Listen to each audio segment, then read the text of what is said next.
I'm Timothy Kidd. I'm in the Department of Integrative Biology, and I want to talk about a flagship project which recently has been branded RISE. I was envious of all my other flagships that had their nice AIM and SOAR and all that stuff. So I came up with so there's resilient species and ecosystems. But I want to talk about, this is kind of a new project. We've been starting up this semester. So there's kind of a long way to go and a lot to do in organizing this project. But I wanted to kind of frame some of what we're interested in and invite people to talk to us in the breakout room and maybe even join our project. And I'll talk about several things that have been kind of networks of collaboration that have emerged out of this that are, we're not necessarily funding those projects, we're seeding them to go out and find other funds, major funding for larger projects. So, but I want to give you a flavor of that. And the other thing I want to do is, because I'm a biologist and people are coming from across the campus, I feel like I need to talk a little bit about framing the problem here in the way that I see it. And so it's, of course, one of the big starting points is climate change, and everybody's familiar with this idea. But from a standpoint of theory and models and understanding nature and natural ecosystems, this is really a big challenge because we're in a non-stationary domain. No longer can we just assume that things will stay the same for long periods, but we're always running to keep up. And so that's a big challenge. And we have the interesting, kind of phenomenon where, the new climate regimes may be what we call non-analog, where they're combinations of temperature and precipitation, humidity, and other things that don't exist right now anywhere else on Earth. And then we can have completely non-analog ecosystems, communities of organisms that are interacting with each other that have never interacted before in environments that are completely novel. So this is an enormous challenge, not one that we will solve in this flagship, but I'm hoping to stimulate people to think about that and how we might make small steps towards this direction. And of course, on top of that, we have dynamic landscapes. I mean, people are chopping up the landscape into little pieces. So all of this reorganization of nature and all this non-stationary dynamics is happening in places that are spatially complex, right? In the little fragments and remnants of habitat. And these are zones where people interact with nature and nature interacts with people and throughout these landscapes. But they're very heterogeneous. And so that adds to the complexity. This incredible landscape, this satellite imagery centered right on Brownsville, Texas, across the Rio Grande from Matamoros in Tamaulipas. And I take my biology of birds class through this landscape most springs, and we drive through here, and the variety of birds and plants and everything is incredible, but it's also intensely urbanized, and there's suburban sprawl everywhere, and there's Walmarts, and right next to these, there'll be a little pocket of subtropical habitat filled with birds that are only found in the valley and extending up from Mexico.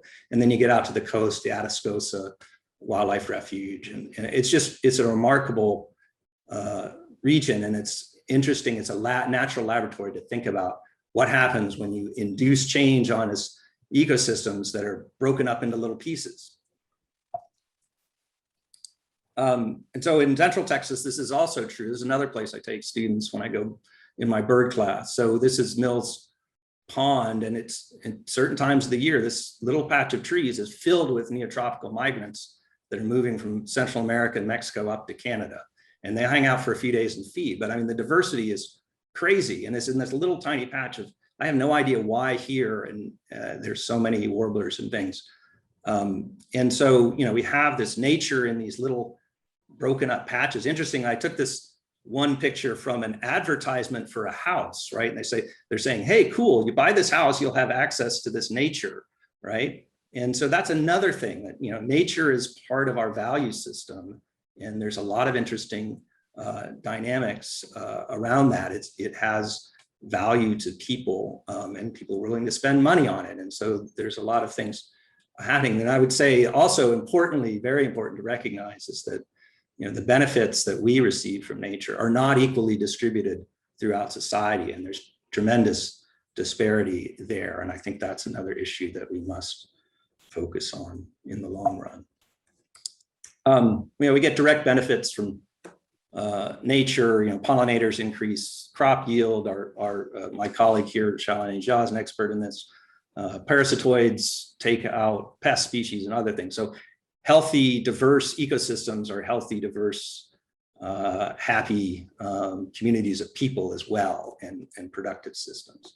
So we want to preserve biodiversity. And then this other dimension is really interesting, I think, is that the breaking up of landscapes into little pieces is very closely related, increasingly in studies, to epidemic, and that's on everybody's mind. But this is a picture of Africa, but the same thing's happening in Texas, right? When we disturb landscapes, chop them up into little pieces, we increase our interface, we contact these small habitat patches, and they may not have the full suite of species, and therefore maybe in very out of balance in some sense. And so habitat fragments are often filled with mosquitoes, for example.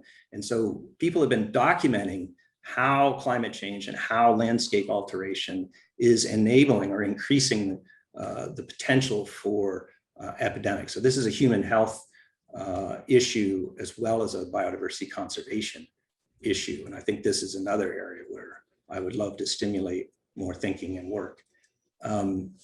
So we were trying to put all this together in some sense. Like, so people, lots of my colleagues, sort of thinking about this. This was an influential review in Science, but how do you do this? How do you actually figure out what's going to happen in the future when it's so complicated? So you need to think of lots of things. So there's the landscape, but there's also evolution. There's genotypes and genetic change, movement and dispersal, and demography, birth, death, and all of that is important. And you see why this is a daunting problem and why we need to sort of pick it apart in some ways and work on tractable parts of it.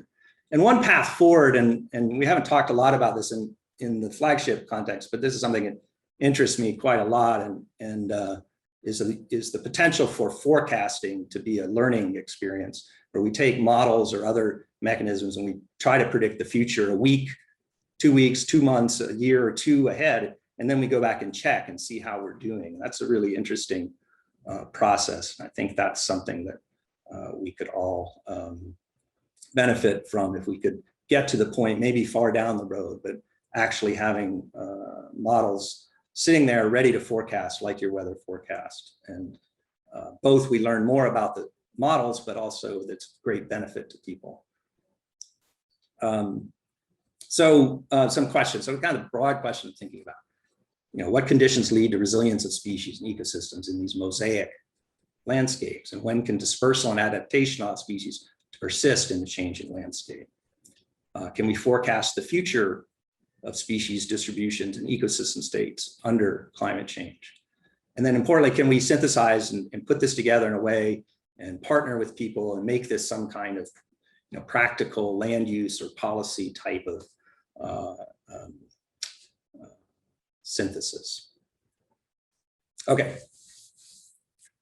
So the approaches that have been, in my lab and collaborators is, so one way we need to go about this is targeted studies on model species and model ecosystems, right? We need generalizable knowledge if we want to forecast, if we want to have a basis for policy. And so I think we need to find tractable systems, but use them as models and try to generalize that information. And I'll talk about a few. We're using ideas about remote sensing, and I'll talk more about that, but kind of using technology and machine learning kinds of things to increase the data. In my lab, we use citizen science data. There's some very successful projects on birds where people report their sightings, but there's many, many more opportunities in this realm. And I think that it would be fun to think about this and try to catalyze more kinds of efforts through PT 2050. And then my background is really in theory and modeling, so we do a lot of computation stuff. And I won't go into the details, but we do statistical modeling, we do some machine learning work and some theory modeling. But these things, the hope is that each of these contributes in a meaningful way towards this kind of end goal of forecasting policy relevant, collaborating with people to use this knowledge to benefit. And so a few targeted studies on model species and ecosystems. So these are just networks of collaborators that I'm using to kind of highlight what we'd like to stimulate and like to achieve in this flagship through seeding and other kinds of activities. So, so one of the projects that I have right now that's been really fun, and it's a great group of collaborators, across many different institutions, is looking at particularly green jays. This is a tropical corvid species that its distribution is into Central America and across the eastern part of Mexico, and they're expanding rapidly into Texas. So this is a bird that people would go to see in the Southern Valley specifically, but now it's found moving northward close up to San Antonio, and it's moved hundreds of kilometers and relatively fast. So it's kind of an interesting situation. Both, we don't really understand why this is happening. They were released from harsh winter temperatures. Are they following deer feeders that people are putting corn out on the landscape for deer? You know, what's going on? Why is this expansion happening? But also, again, it's kind of a laboratory to look at population level processes to get at the resilience of species under changing conditions. So if we could understand the details of this expansion and the population structure, we're using genetic methods to get at this so we can reconstruct population past history through genetic sequencing and looking at variation across this expanding front. And there's a whole suite of interesting questions about evolutionary processes and interacting with ecological processes. And people are interested in these birds. There's many other species, Audubon's oriole, great kiskadee, olive sparrow, many others that are also expanding out of the South Valley. And so we really want to understand what's happening with expansion, and also just how these species use the landscape. What do they need to persist and to be resilient in a particular landscape? And in the South Lower Rio Grande Valley, people come from all over the world to bird there, and they spend a lot of money. It's an important ecotourism area, and it would be very nice to have guidelines to let people know, like, how much habitat should they keep around, and in what kinds of configurations and what types of vegetation for supporting all these different species in that area. So this has been really fun. It's a really great group of people. We can look more into deeper history. So I have a collaborator at the Moore Lab, John McCormick, and he's got museum specimens, and now we can do ancient DNA techniques on these. So really look at the longer term period of the context, the geographic context of this species, a cluster of subspecies, to place this rapid expansion in the current time into some context. So we need those genetic information from both of those contexts to really begin to understand something about resilience and change. And I want to also mention that both birds and people are bitten by mosquitoes, and of course birds transmit West Nile virus to people, and we're very interested. Birds become infected with avian malaria, and so we're really interested in that sort of dynamic. But the important thing I want to emphasize is that learning about green jays, the techniques and the models and the knowledge that we gain, I think will be very easy to transfer over to vector species like mosquitoes. I'm really interested in sometime down the road thinking with people about looking at neglected tropical diseases like dengue and things that are also moving up, because we'll be very primed to take on that kind of work. And so that's quite important in terms of public health consequences.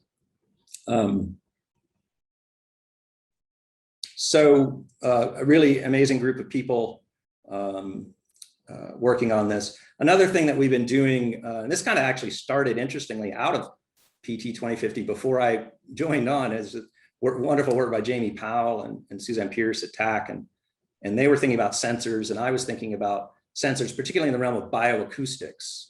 So I don't want to go into a lot of detail, but Jamie's building these really amazing little devices. They're computers in the field, and what we want to do is put remote sensing in the field and connect those to computing resources and use machine learning to automate large-scale data collection. It's very, very small at this point, the potential, I think, is enormous to eventually automate and assist us to collect much more comprehensive data, higher resolution data, and particularly in things that soniferous, animals like birds and frogs and other things, we can monitor their communities remotely by listening to them and use machine learning to tag each call and song to species and so on, as well as recording environmental data like meteorological data, soil moisture, and other things. So this is really exciting. We have some funding for that through UT, and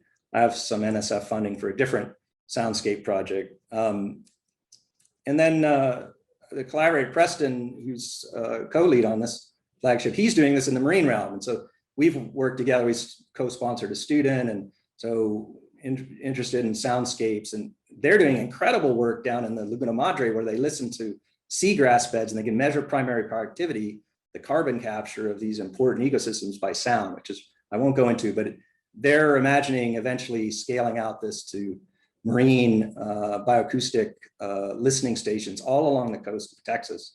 And in the big scheme of things, eventually we may even think about this in coming decades of putting these sensors out across entire regions to monitor in a more continual fashion what's happening in the environment, and to maybe detect these non-analog communities and these changes that are happening.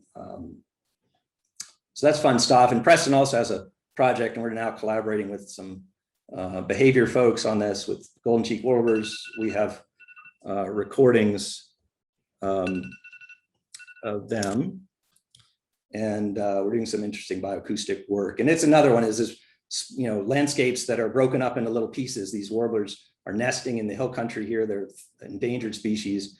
We can listen to them and see if they're being impacted by anthropogenic noise, for example, leaf blowers and other things. And so we're working on that with some machine learning applications and other approaches. Great people, really fun collaboration network on bioacoustics and just sensing in general with the field labs and other folks here. And I want to mention one other network that's kind of emerged that's been really fun, and that's collaborating with the first picture is Max Snodderly of neuroscience, and the other one's Tony DiFiore, who's joined us in this flagship.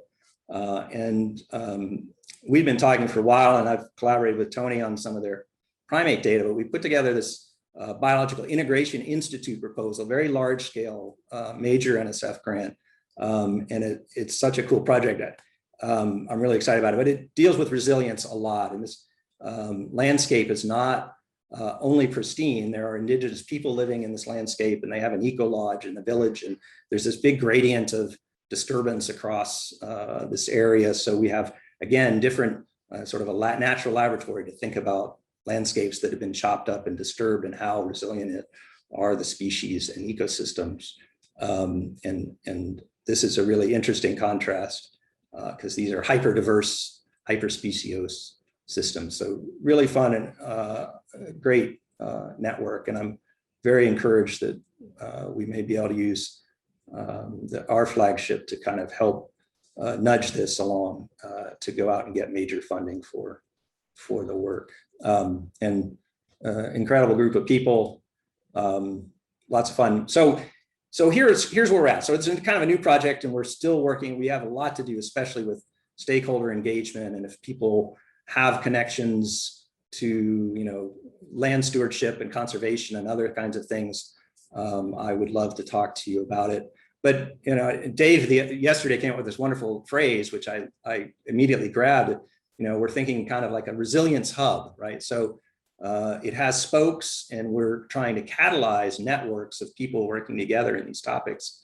And so maybe you come and join with our project, and we put a graduate student in your lab to work on helping build some kind of project network that will go out and get funding and produce knowledge or other ways through workshops where we come together and try to frame better so we can write better grant proposals or work with stakeholders and sort of learn better, what we could do to productively collaborate with them and partnering with people here at UT and and elsewhere. But thanks so much for listening. And I think we're going to do questions and so on in breakout rooms later. I'm a little over time. And I think we'll be handing it over to the next speaker. But I really thank everybody for showing up and listening.